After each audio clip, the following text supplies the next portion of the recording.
Limno kram ke al nasara kemat ke al kadisia da arla wekol wadla peteng tepkol urnado na kementa ke al nazar.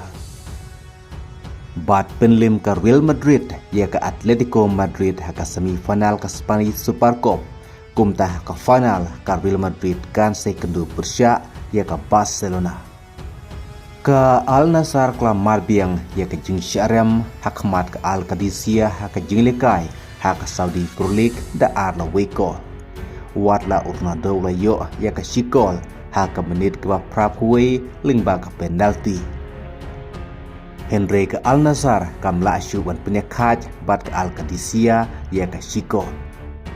Kum taru haka mijakan poin haka Saudi Pro League menta ke Al Hilal Batam ya ke Al Nassr dah hadu sapoin. Haka baka Al Nassr kelamat nengkong ya ke jing yakat nang ta kelamat menta sa Arsin ya ke jing syarem haka jing lekai haka Saudi Pro League kum ta kelane haka like waypoint. Kat baka Al Hilal kelak kiu syaka like sun point.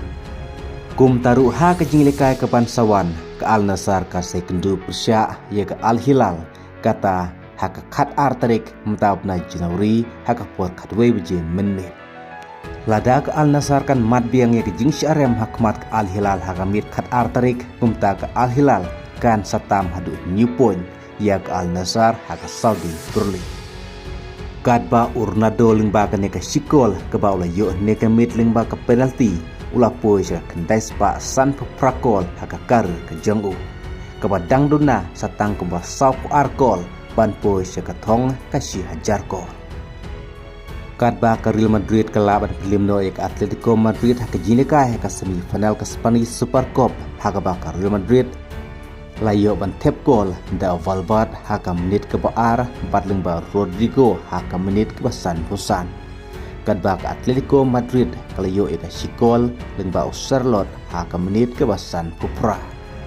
Kumta haka final ke Spanish Super Cup ke Real Madrid kan sekun Persya ya ke Barcelona.